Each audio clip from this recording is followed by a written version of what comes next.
The opening chapter of the Gospel according to John starts with the words, "In the beginning was the Word."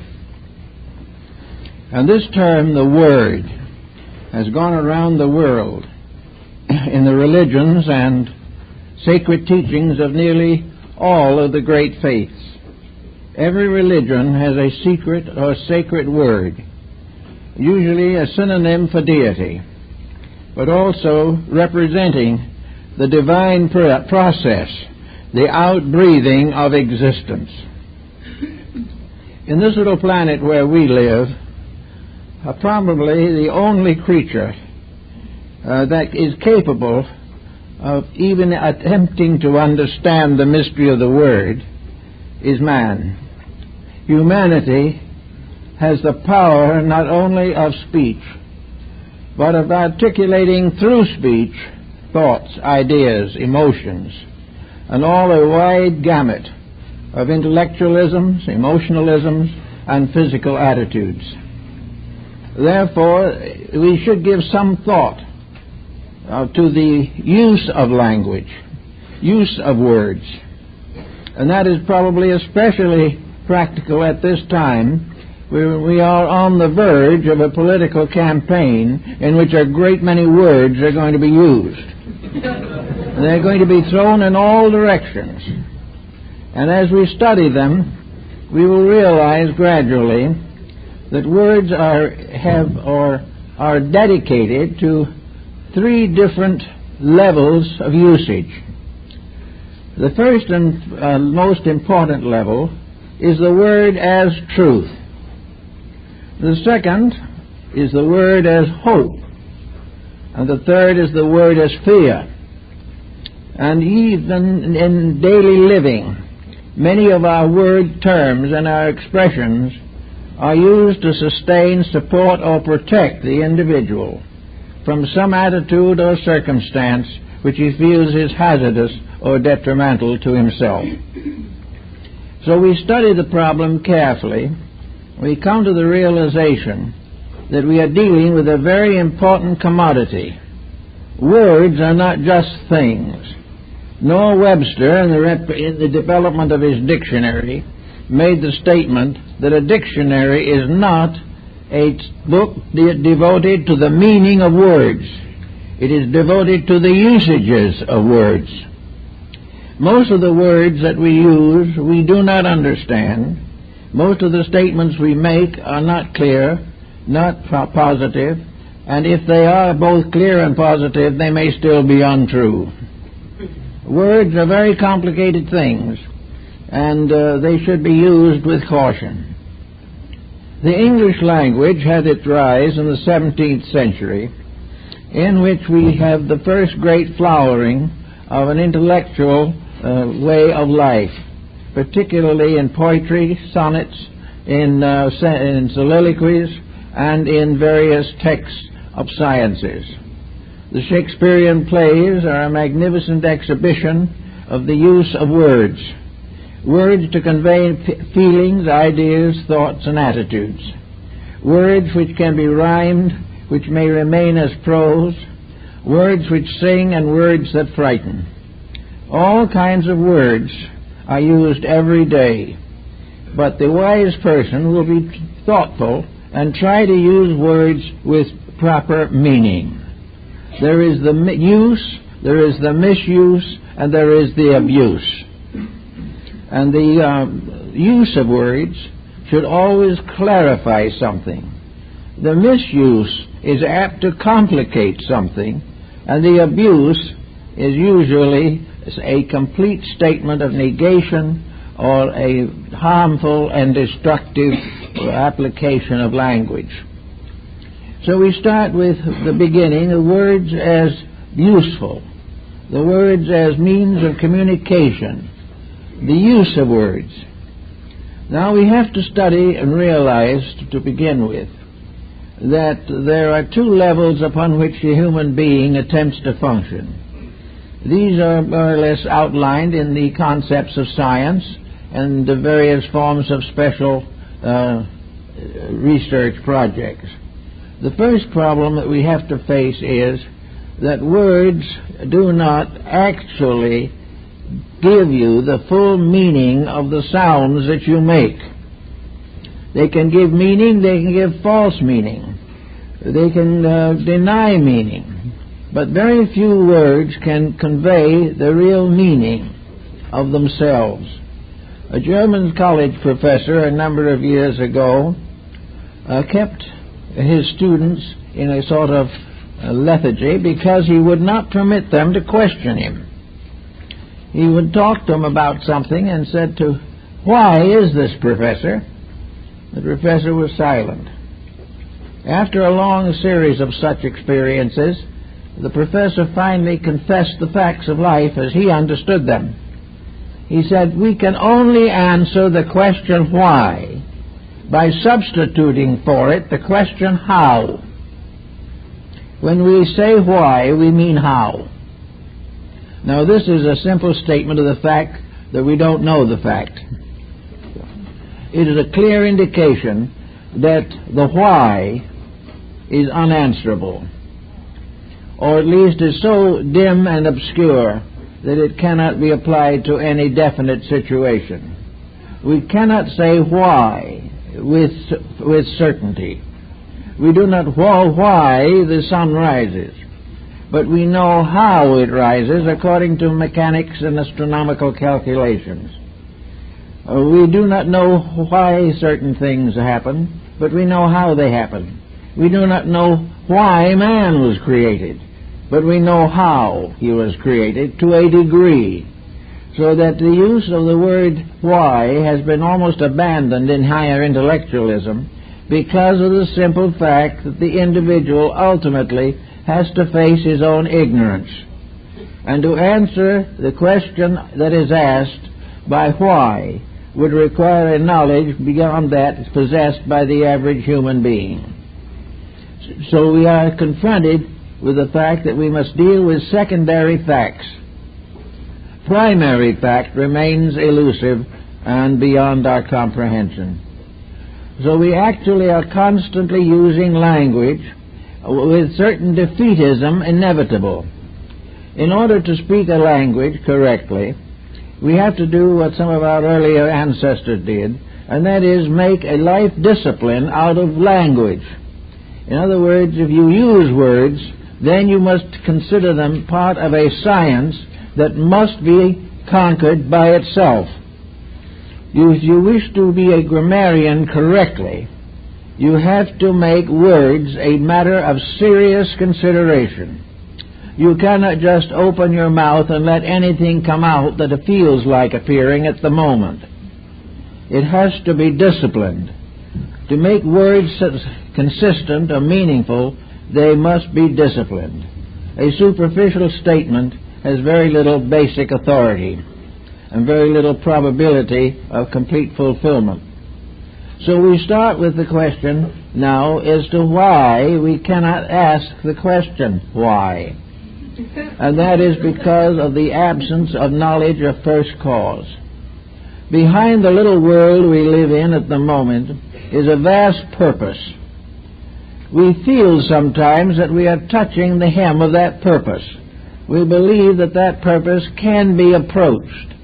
But in sober substance, all such speculation is lacking in final formality.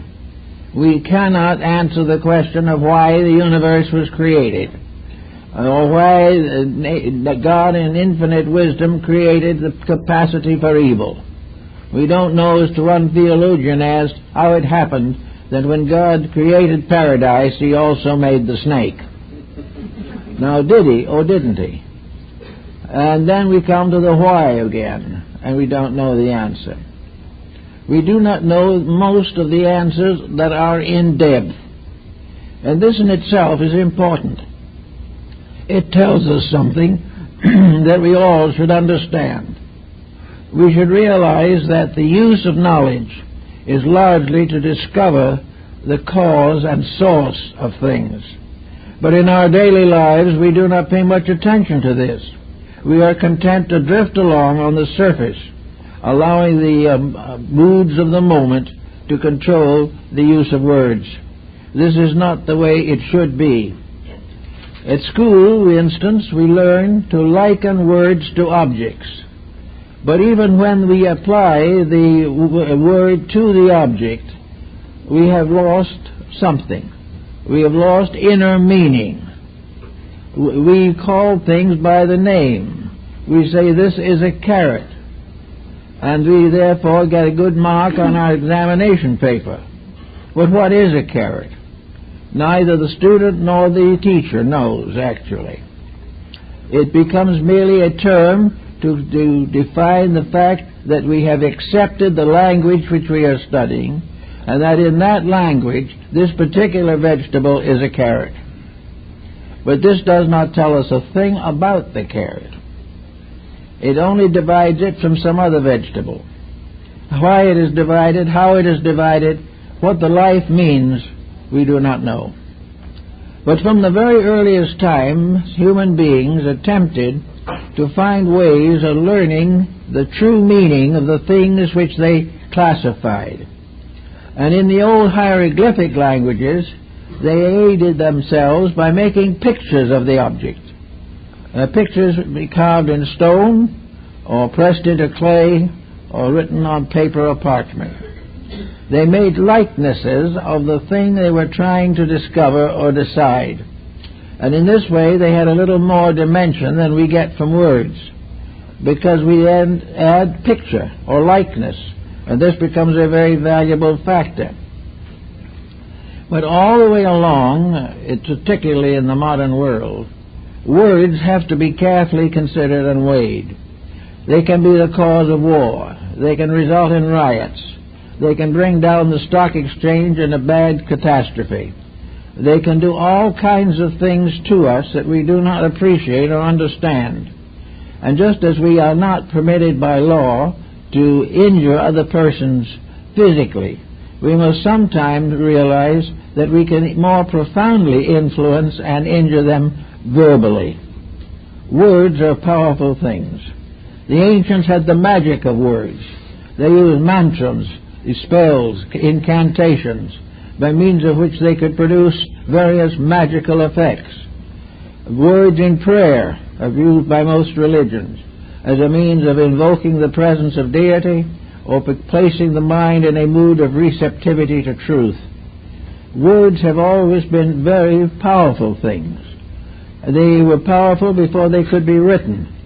And in the writing down of words, we again produced certain misstatements which we have had very great difficulty in trying to correct.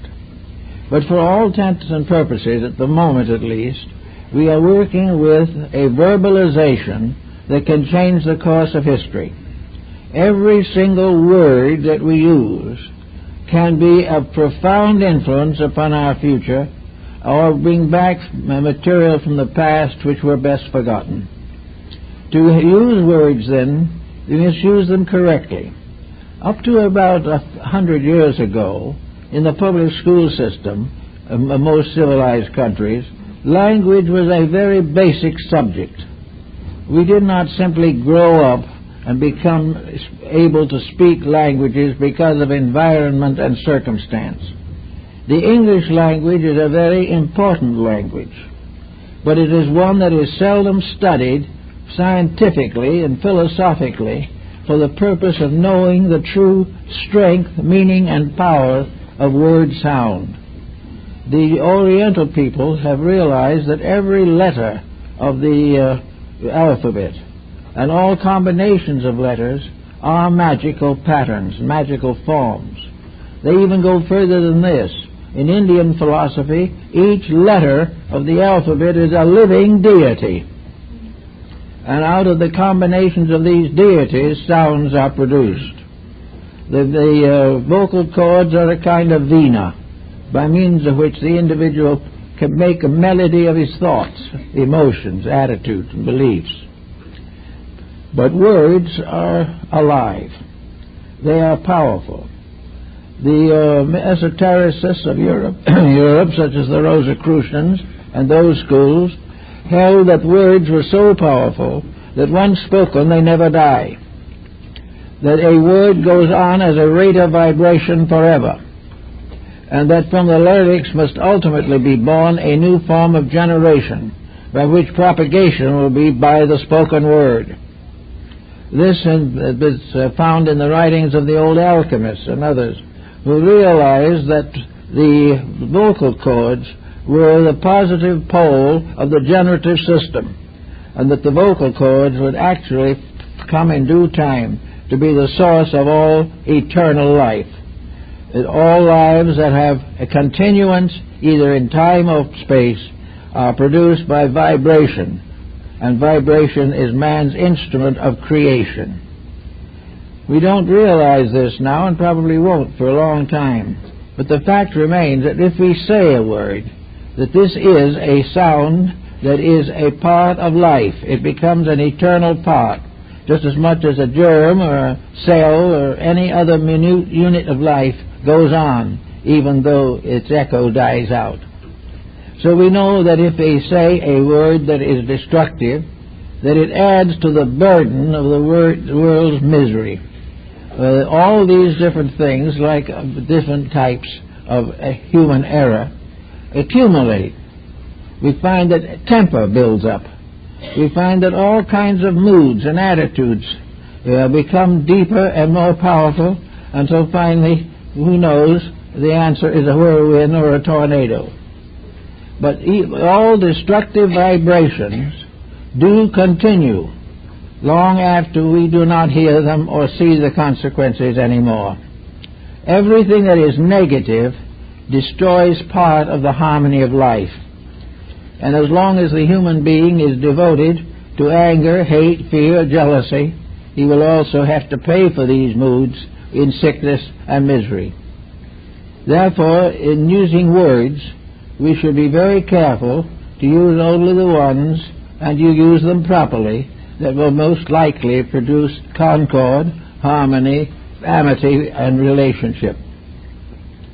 In this particular case, I think in words we can say that use of a word is to convey meaning as far as is possible. The word is used to say something that is, to us at least, true. It might not be true to another person, but if it comes from the true course of our own integrity, then the word is properly used. In conversation, there is no need to constantly consider these techniques, but there is an over problem which is usually solved by outside circumstances. By religion, for example, the individual is induced not to use destructive words. He is not permitted in his religion to nurse hatreds, nurse jealousies, or think or speak ill of other people. This being true, the words themselves are tempered and become less powerful for a destructive end. Also, the use of good words accumulates. The kind word never dies. The gentle word never dies. The creative, the helpful, the hopeful words, these live on. They go not only to the person to whom they address them, but they are rates of vibration. A word is something that man can create, but which does not die after it is once created. Therefore, words, like thoughts and emotions, are immortal. They go on long after what we have suspected they stood for. And the word in itself, passing into another life, another person's life, and influences the life of that person, changes a habit, corrects a mistake, strengthens a hope, and therefore continues to be an immortal factor, not only to the person but to the generations which follow after. Also, therefore, the misuse of words is a very serious mistake. Now, a misuse can come from ignorance, which the individual cannot help because he is not well enough informed. But on the other hand, if he is ignorant and he uses the wrong words and gets himself into difficulties, this should be an inducement to overcome or change the basic nature of the individual himself. Usually, negatively used words in good-natured people represents a type of ignorance. It represents the fact that the individual does not think carefully or does not actually know the correct approach to a verbalization of something that they hold as important.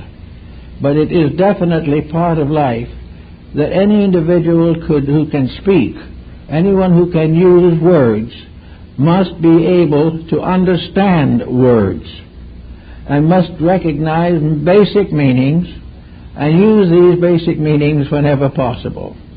Not long ago, a couple of professors got together to have a very hot and contested argument between two schools of philosophy. And instead of starting out browbeating each other, each one said to the other, before we start this discussion, what is going to be the keynote? What is going to be the basis of our discussion? Are we going to follow Immanuel Kant primarily, or are we going to follow Leibniz? What type of philosophy is to provide us with the terms we are both going to use? If one speaks as Kant and the other speaks as Leibniz, the argument is inevitable and the consequences are uncertain. Someone will not understand and the other one will probably misunderstand. So first decide the words you're going to use before you start using them. Do not speak in a way that the person you address cannot hope to understand your meaning, or has a meaning so different from yours that the facts cannot be disseminated. Try to find a common ground of language. The common ground of language, as the Pythagoreans noted, is the simplest possible approach. All affectation in words leads to obscuration. The more difficult the words, the more learned they sound, the less they impart in terms of value. Pythagoras suggested definitely that the best way to correct the difficulties of language was to keep quiet. And he advised this so firmly that he practiced 5 years of silence himself and required the same action on the part of his disciples. If an individual doesn't speak at all for 5 years, he's going to make a series of discoveries. And much later, several hundred years later, Apollonius of Tyana became a Pythagorean long after Pythagoras had departed. But he decided also to take the 5-year silence in order to test his own inner resources. He also found out, as they do in India, that silence is an answer in many ways. First of all, the individual does not make a very serious mistake by not passing judgment. He also does not get himself into too involved a situation in conflicts of ideas, and he is inclined also to allow the person to solve his own problems, which most of us are slow to allow. We like to, when the person brings a problem to us, our first thought is to solve it for him. We will solve it the way we would want it to be solved. Might have nothing to do with what he needs, but it would be satisfying to ourselves to know that we have dominated him, over-influenced him, and made him agree with us. As a consequence of being silent for 5 years, we escape all such responsibility. On several occasions, Pythagoras used silence as a means of sound. He used it as a kind of music, as mysterious silence here and there in conversation, words left out but implied only, so that the listener was able to decide for himself what the real meaning was, rather than allow the master to force a meaning upon him. Following this same habit, Apollonius, on several occasions, made tremendous contributions to the improvement of society without speaking. On 2 occasions, he stopped a riot without opening his mouth. His mere presence and the dignity of his silence stopped the riot, whereas had he taken sides, it might have continued for hours and days and had many terrible consequences. Silence is often the best answer to questions that are highly controversial. If they are highly controversial, it is obvious that there will not be a common agreement.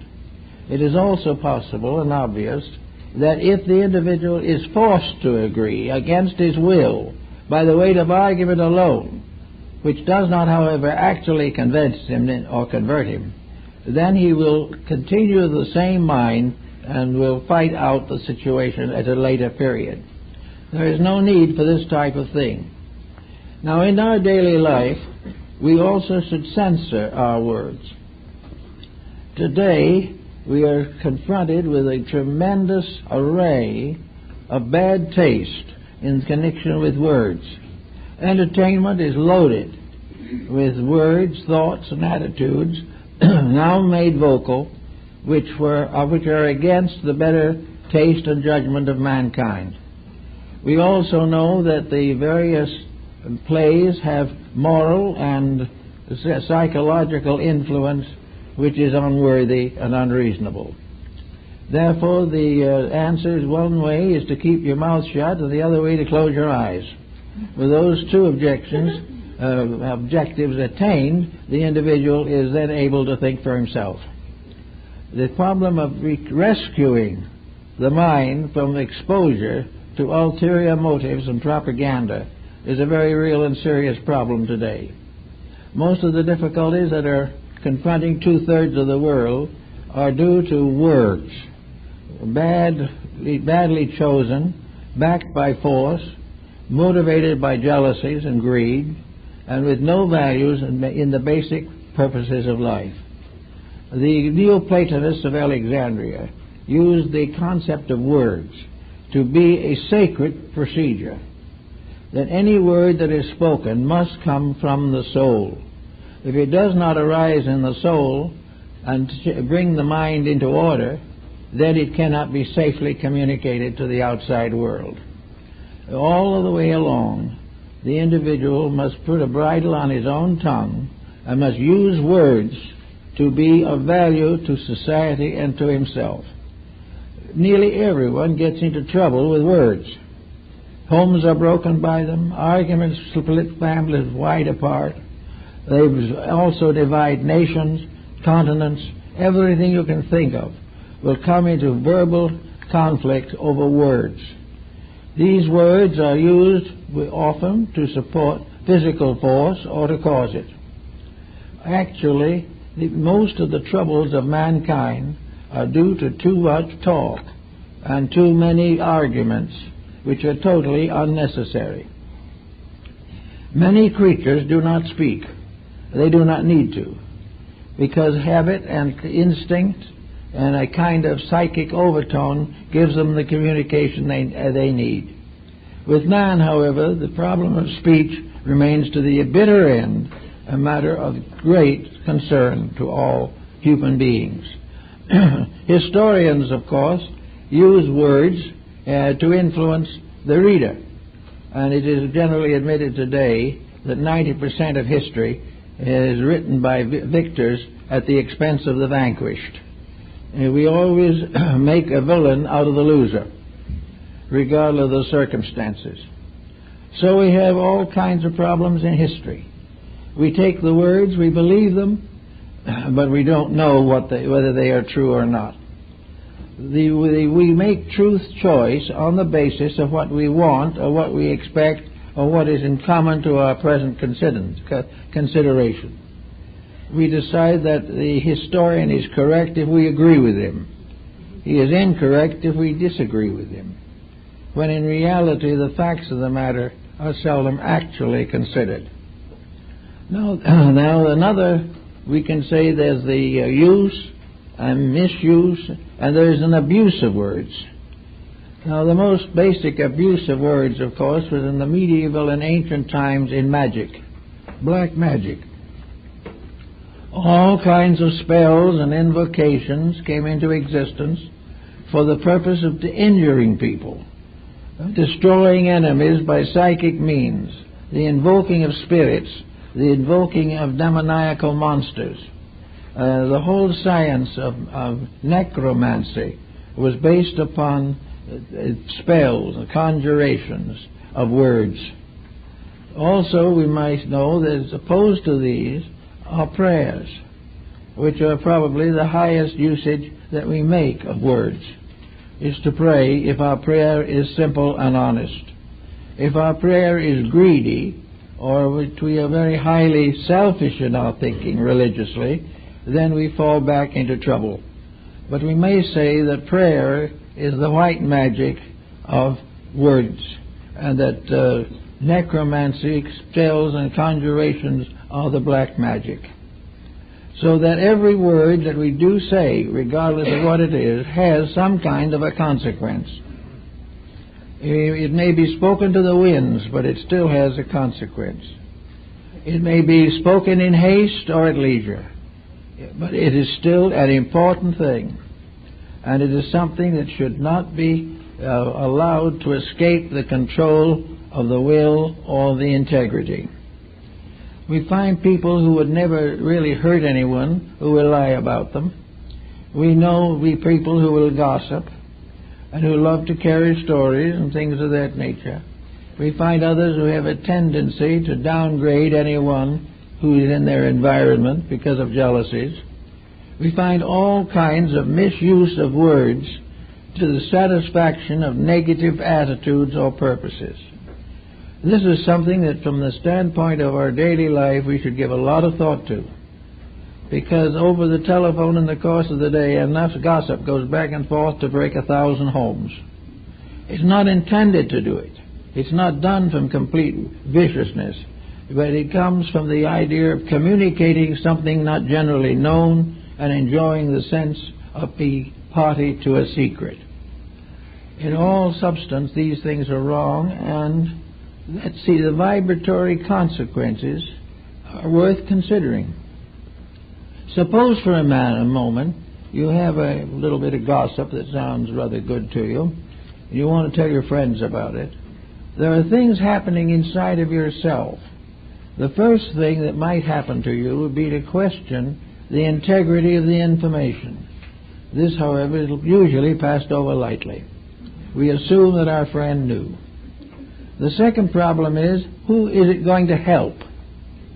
Is the sharing of this information going to improve something, or is it going to make something worse, discredit or disparage?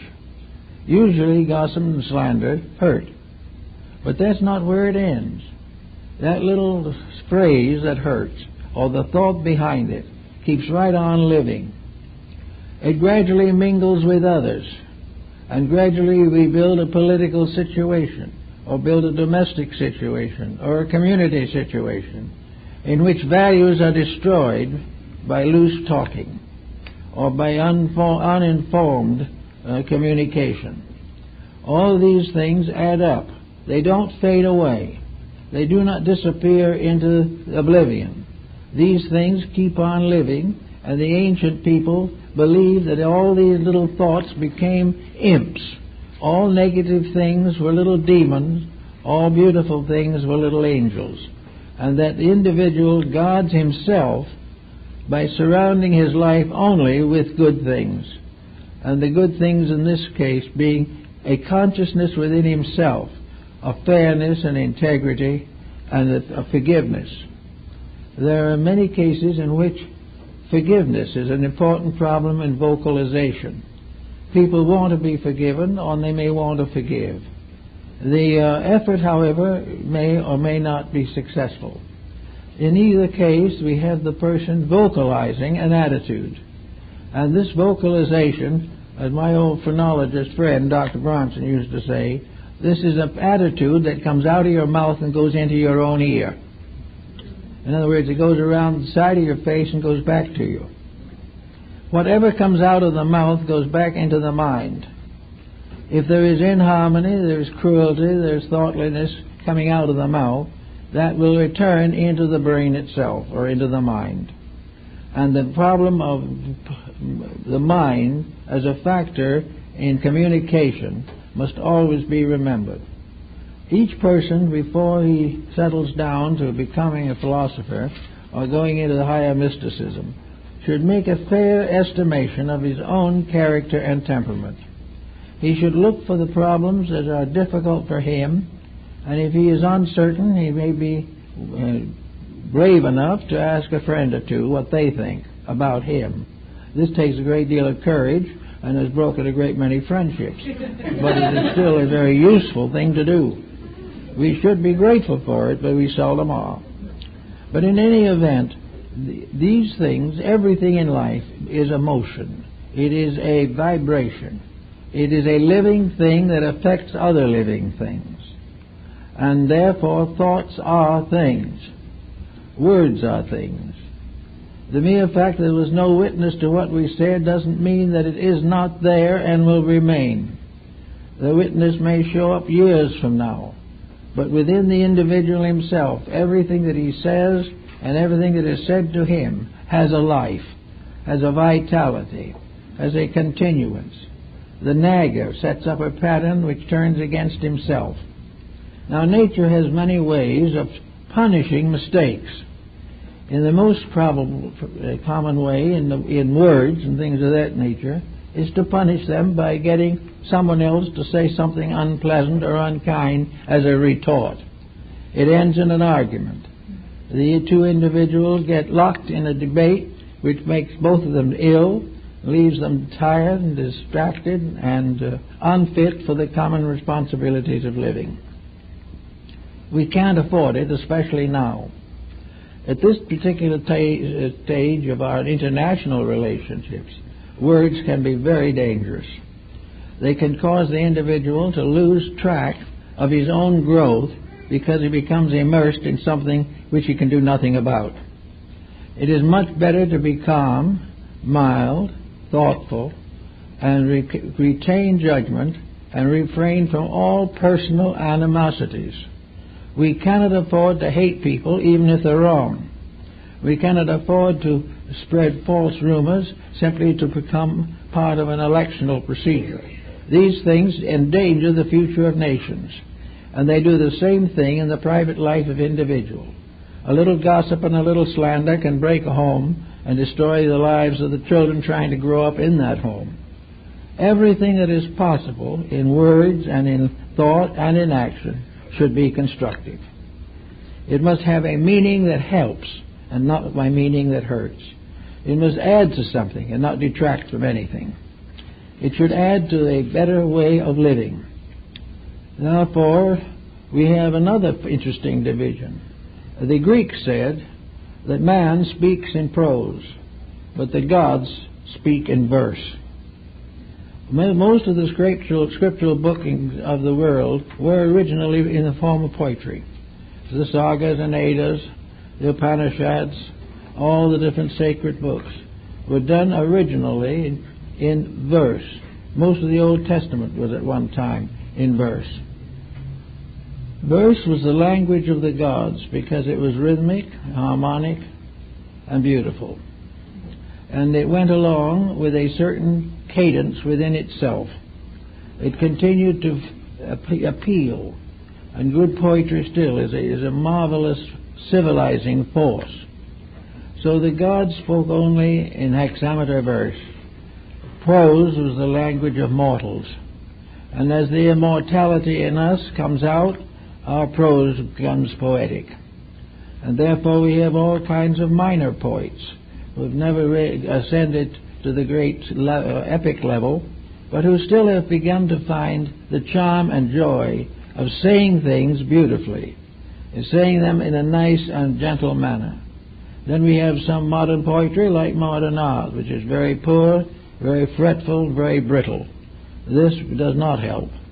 The whole problem of life, whether it's in speech or action or thought, is that which is beautiful in principle is good.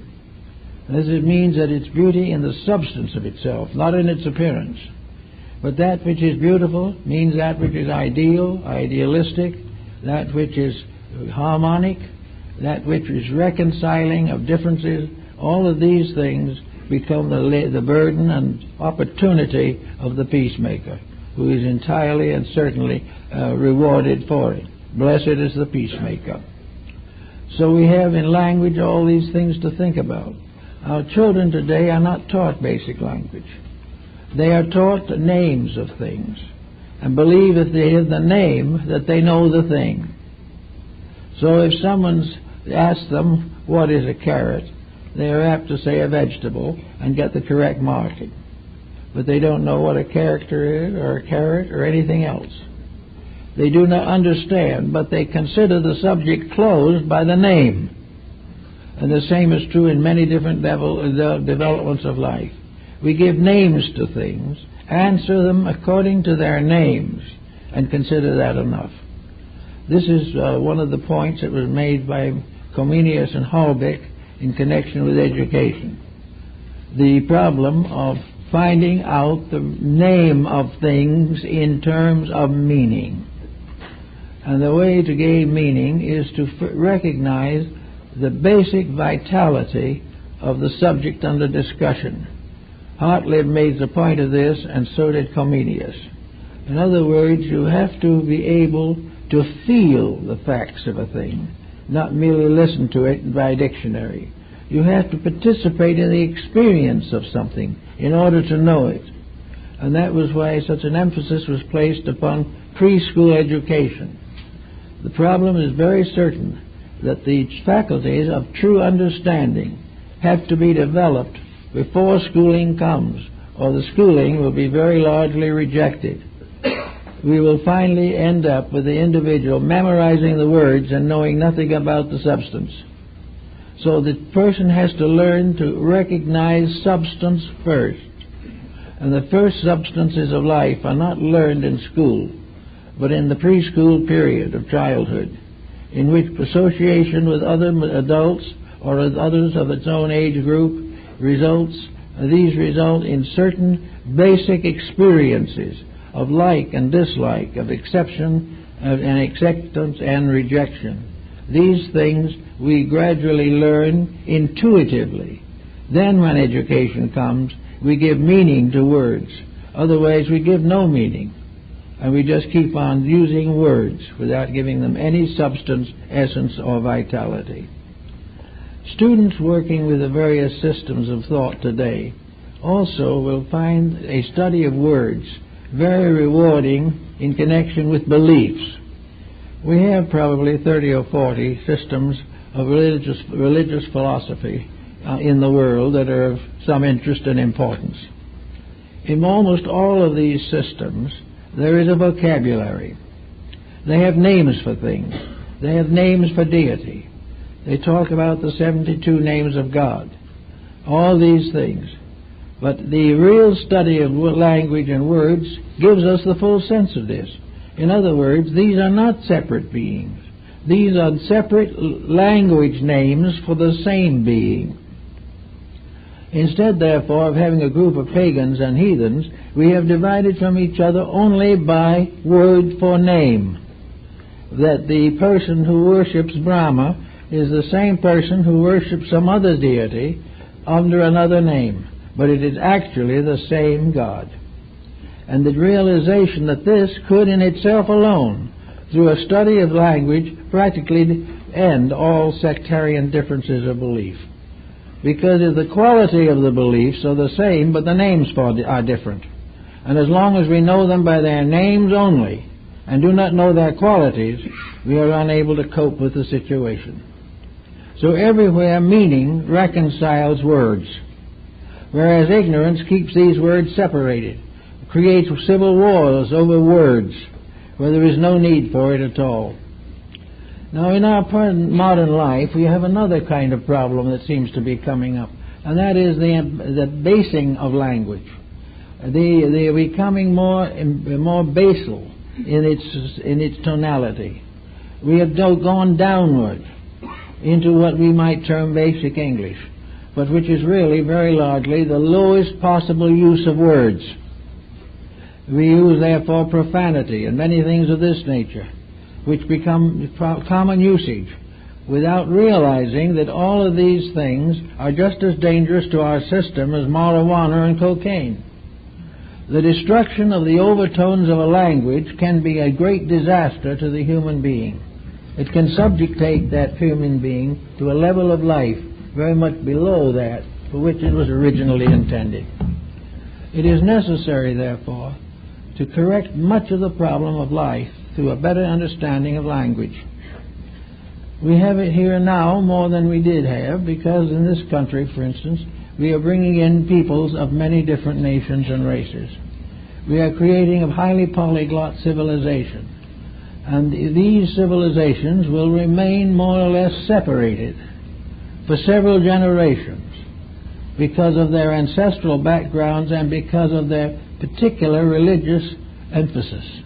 Various levels of language, the identities which they share together, it would be much more easy or much more easily adapted to modern Western ways. We have to find answers to things that separate, and ignorance of the meaning of words is one of the great separating factors in civilization today. So we have to go after all such terms and also other terms. What is liberty? What is freedom? These are words that are bantered about. And yet what is freedom? Freedom cannot be merely the right to do as you please. Freedom cannot be every individual living his own life in a civilized society. There has to be some understanding of the word freedom, what it really means. And of course, in the last analysis, it really means the right of the individual to be right. It is his possibility to be what he should be, and which he never or very seldom actually is what he should be. So we have liberty as the right of the person to be a decent citizen, the right to have a free understanding of the good in all things, the right to appreciate his neighbor, the right to go above differences to the great essential unities of life. If these things are not appreciated, then the words have failed to carry their message. So we have all over today all kinds of cliques and clans and sects. We have anarchists and activists all fighting really over the same thing, all actually missing the point. Missing the real point of the whole thing being that truth makes peace, error makes war.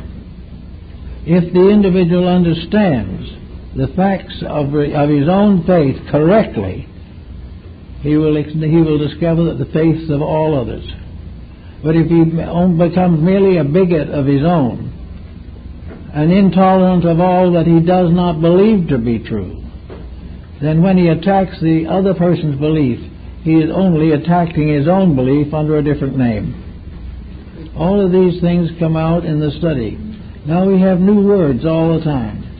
Words usually are increased by various specialists and special phases of life.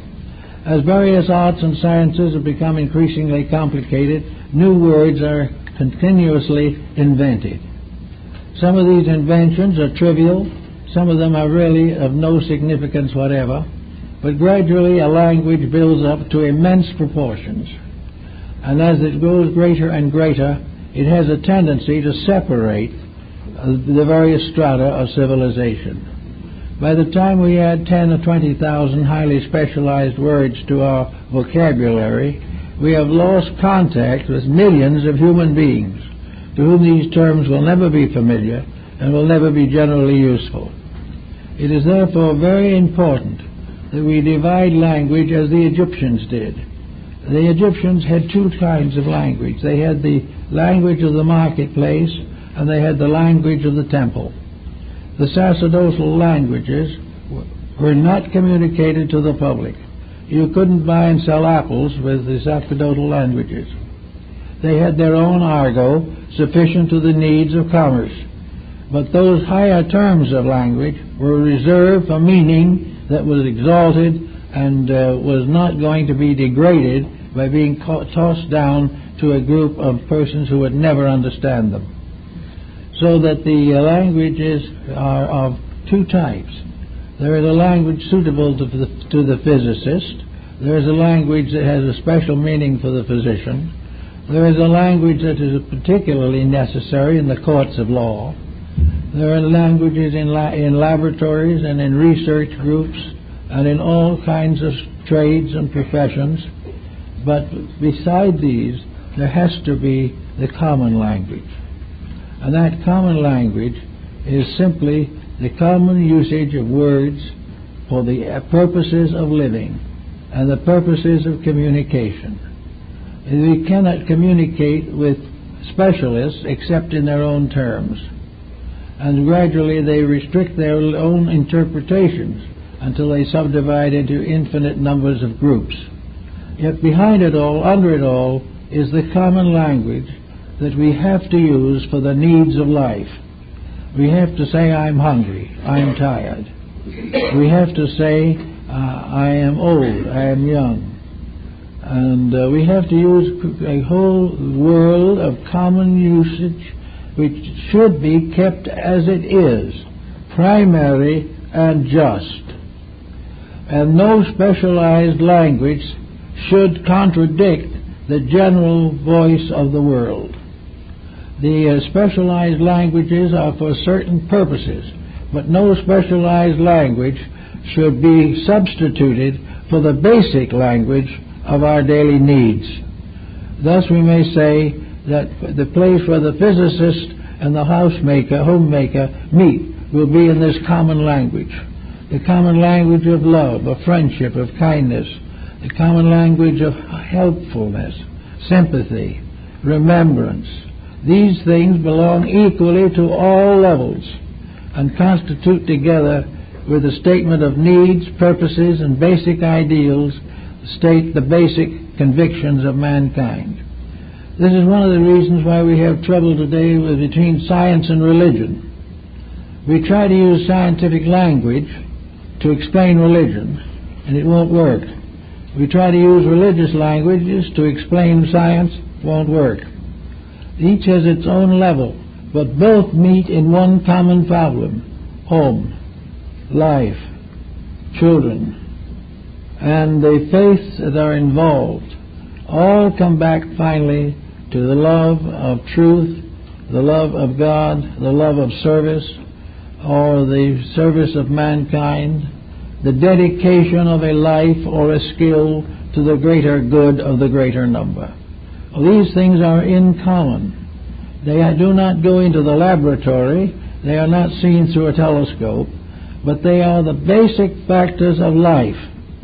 And one of the most important principles in connection with communication is to equip the young person starting out in life to face these great realities, the simple realities of life, realities that will have to survive even the collapse of great empires and various purposes and principles that we know about.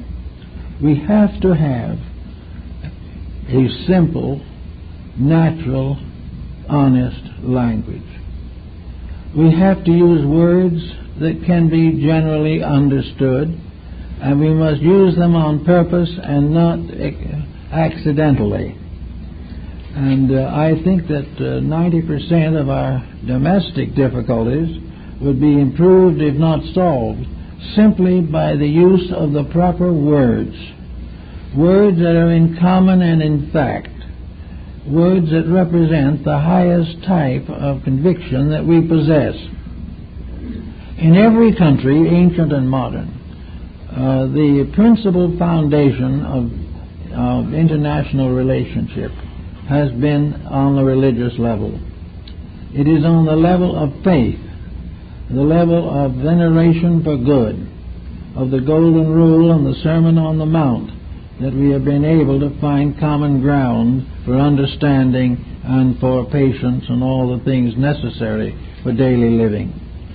Therefore, this type of language is fundamental. We should make greater use of it. We should not be lured into long words simply because they sound impressive. We should not be lured into all the adjectives and all the adverbs that come along. What we are looking for is a simple yea, yea, and a nay, nay. To do or not to do, that is the question. What we say, what we believe, what we think should be a straight statement of ourselves in the fewest possible words and in the shortest possible sentences. To get near the facts, the more elaborate our discussion, the further we are from something. We never are able to cross the intervals as long as we allow excuse and elaborate interpretation. In the old days, many people were very unhappy over the churches. Many of the old churches were very much given to lengthy sermons. When the pews were solid wood without cushions, and most of them didn't even have a back, and the beagle was watching constantly. It was not easy to listen for 2.5 hours to a rather dry sermon by an uninspired preacher. It was just more than most people could endure. We've gradually gotten it down now to about a 15-minute sermon. This was always suitable, always proper, because it would not be the length but what was in it. A message that all one would understand could be given in 15 minutes. From that time on, you began to lose people. And by the time you got through his 2 hours of it, most of the meaning was lost. And the minister himself didn't know what he was saying. These differences are being changed. But now we have 15-minute sermons. But unfortunately, they're not too vital either. Something is happening. The facts of life are being constantly obscured, accidentally or purposefully. We are doing everything possible to complicate our condition so that it will be more and more difficult to understand it. The danger being that if we understand it, we know we were wrong. If we understand it thoroughly, we wouldn't do it. But not understanding it thoroughly, we do it enthusiastically. We have forgotten that our ignorance is carefully concealed under an elaborate intellectualism that has nothing to do with common sense or with the realities of life. We are failing not in the fact that we're not getting that spaceship off the ground right at the moment due to combustion problems. We are not in trouble from those kind of causes. We are in trouble because on Earth here we are not able to face facts. We have talked ourselves out of reality. We have made a complicated pattern with marvelous vocabulary, with new uses of old words and old meanings of new words. We've done everything possible to obscure the simple fact that we're in trouble. We know that the world is in trouble, but we can't face it that way. We can't do it as some Middle European family would have done it 200 years ago, simply admit we were in trouble. Now there are all kinds of complications. There are promises, there are hopes, there are new projects, but it all sums up to a mass of words. And the mere mass of words cannot obscure the problem that we're in deep trouble. And this trouble is being intellectualized, dramatized, and vocalized so that we won't recognize it. But it's there just the same. And it's going to be there till we do something about it. So words will never do it. The thing that will have to be done is certain simple processes will have to be transformed from vocalisms and verbalisms to simple acts of doing it now, to do the things that are necessary. A few words well spoken will take care of the situation. We have too much to say because by doing it that way we can conceal so little that we know. And if you talk loud and fast, people will suspect us of intelligence. When in reality, that is the proof that we are not thinking. And words become the basis of the release of thoughts. But only a thinker can have words to say that are worth anything. So the individual must grow up inside of himself before his words are important.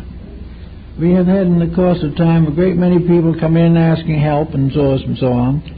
And in many cases the problem is simplified to one very pointed point.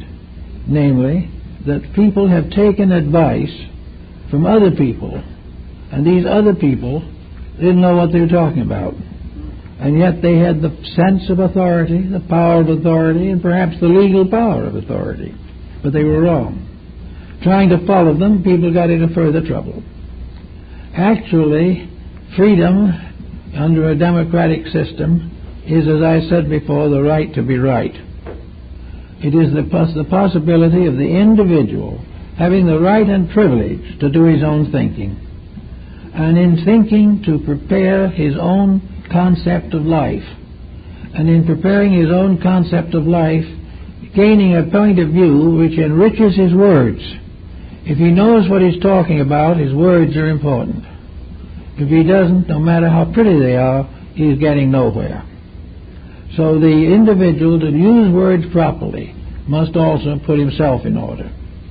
He must do the things that are necessary to prove to himself first and later to others that the advice that he gives is founded upon fact, not upon hearsay, that he is reporting things known to be true and not things that have been passed from one person to another as hearsay. We are now in the midst of preparation for another election. It's coming in the next few months, and it's part of a process. Now, the process isn't wrong. No system of government is really wrong if it is honestly administered. None is any good if it is dishonestly administered. And somewhere between the honesty and the dishonesty, there is another little level called ignorance. Nobody knows what the problem is or how to solve it. But we can get a good idea from this, imagining the votive power of the country as one person, the one voter. And in that one person are all the conflicts, all the uncertainties, all the debates that we have in the great political structure. This one person has to believe something, he has to say something, he has to do something, and he is like ourselves. He is in the midst of a situation that he cannot solve simply by political process. He cannot get himself or his world out of trouble merely by electing another person. The only way we solve a problem is to go higher than the problem. We've got to do something better than we did it before. The problem of having to do it again is not important. We may do it 100 times and still be in the same trouble. Each time we search for solution, we must transcend some phase of previous ignorance. If we do not do this, we have no solution. So our problem as an individual or as a collective is to realize that problems are solved by growth and not by words. But growth in turn can become words, and when it does, it's scripture. When growth inspires words, those words are inspired. But unless words are inspired by growth, the individual is speaking better because he knows more, because he understands better. Unless these improvements are present, the words are useless.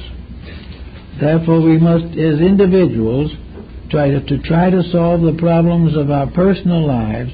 We must try to grow. If we go to a psychiatrist for a consultation, we must be able to use the advice that we get constructively. If we find home problems that need solution, we have to solve them. Today we don't bother to solve them, we walk out on them. And we walk out on them because today we are not studious. We are hoping and continually hope that we are living in the fun generation. And there's nothing very funny about what's happening. But we've got to learn to grow. And to grow, we've got to stop listening to other people and begin to do what in our own hearts and souls we know is right. If we keep on taking the advice of people who do not know either, we will all be in trouble. So we have been given a mouth to speak with. And the Greeks had a little phrase for it, that we have been given 2 ears so that we can hear. We have been given 2 eyes so that we can see. We have been given 2 nostrils so that we can breathe. But we've been only given 1 mouth because that is all we need to talk with. We do not need all, we need 6 ways of taking it in, but only 1 way of giving it out. And this is a very good rule for us to follow throughout life. But we do have to grow. And that's what I hope definitely is the goal of a reorganization, regeneration, reformation of our entire system of government and citizenship. We've got to grow. We've got to outgrow waste. We've got to outgrow dishonesty. We've got to outgrow extravagance. These things we have to conquer. They cannot be legislated because we can vote anywhere we want to and any way we want to, but we're going to do what we intended to do. Therefore, the intention must improve. We must definitely realize the value of becoming better. We can only bring peace to this world when we bring peace to ourselves. We cannot go through one divorce after another and expect the world to be beautiful. We break the rules of nature, and we write books on why we can break them. But the books don't do any good. The books in time are broken themselves. We cannot break the rules and survive. And not being able to do anything but obey and survive, we have to learn why. Obedience is a happier condition than disobedience. And if we really want to be in a fun generation, if we want to live in a world of joy, we have to live right. That is the only thing in which the fun will never go bad. Otherwise, we will have fun for a day and misery for a lifetime. So we got to watch our reading matter. We never had as many books published on various subjects, particularly fiction, as we have today. In the old times, writing and publishing a book was a world event, and only the choicest things were issued. Today we are printing and publishing an infinite variety of material. Some of it is good. Some of it is passable. A lot of it is worthless. Out of all this mass of publishing and so forth, we gain our intellectual life. We gain our attitudes towards living, towards thinking, and towards all the personal factors of existence. We live by the examples of these books. We see them on television screens, we read them in books, and we see them in the neighborhood. And out of these things we definitely create our ethics. But what most of us do not notice when we see these things is the results. We don't see the misery that is the result of breaking rules. We hear an elaborate discussion of what to do, and when we try to do it, we're nowhere. We also have to realize that words can be treacherous. They can sound well and do nothing. And many, many products are sold on worthless words. We have them in written advertising, we have them in television announcements, and we have them on the printed page. These things may be very appetizing and inviting, but they're not true. We are constantly breaking the rules because we believe what we read or what someone says. And sometimes what someone says simply cannot be believed. And in religion and morality and ethics, this is especially true. We have to have the personal integrity of choice. The individual will have to read or listen to the right things if he wants to get himself put into proper shape. He will have to recognize the discipline he needs. He has to recognize that the only way in which he can get out of his own troubles is by correcting his own mistakes, and that anything that hurts others or hurts himself must be corrected. It cannot be allowed to be misunderstood indefinitely. And there is no way in which any individual, by a formula or a mantra or a symbol or some kind of a fetish, can change his disposition. He cannot escape the consequences of his actions except by correcting himself. We are gradually learning this, but it's the hard way. We can never be tyrannical and happy. We can never be fanatical and peaceful. Each thing has to be corrected in ourselves. And in so doing, we develop a new vocabulary. We begin to use words differently. We use words to support and defend principles. Not that they really need it, but it seems nice to do it. And we no longer will use words simply to support and sustain what we do wrong by quoting somebody else who did it wrong.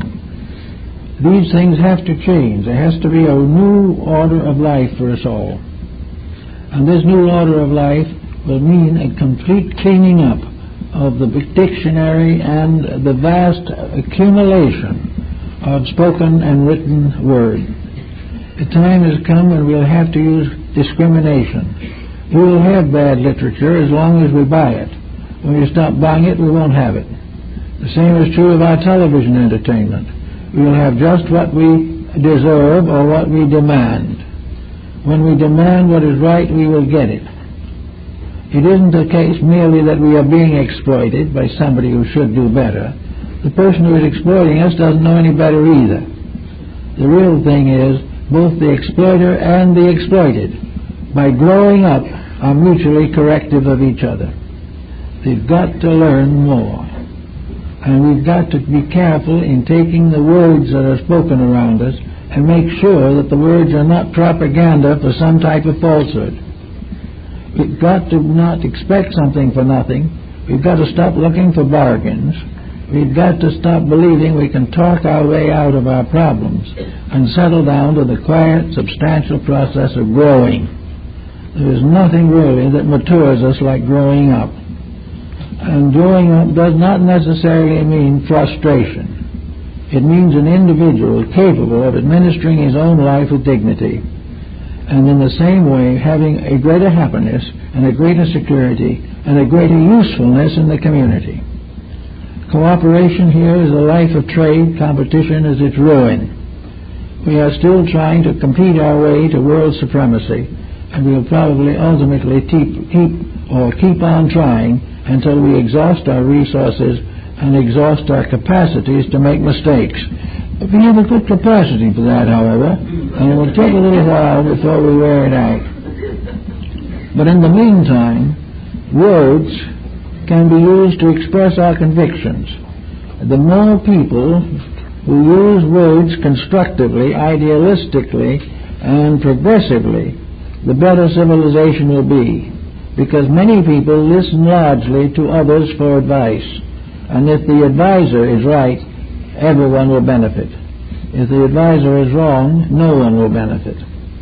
So in using words, we must remember the advice of Alice in Wonderland, where she says definitely, that where you overwork words, you must pay them a little extra. We owe quite a little some of the words that we have actually failed to pay for over the period of ages.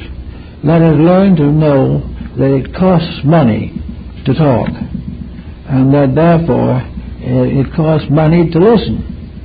Therefore, again, so that always, the more responsible we become, the more grateful we will become, and more indebted we will become to those who have helped us to grow. If we can settle down to a nice, quiet program of growing up, we will have a pleasant language with nice ABCs, and we'll have very much less to worry about. And the worry by itself won't do a bit of good. But if we watch and listen, we will find that the printed word will help in many ways. The written word, particularly by personal example, will be very beneficial. And the great words of the ages, the scriptures that we have all learned to love and admire, will have their full effect upon us. We will be gentle, quiet, happy people, and we will have a simple philosophy of life that we can share and communicate with dignity. Well, that's it, folks.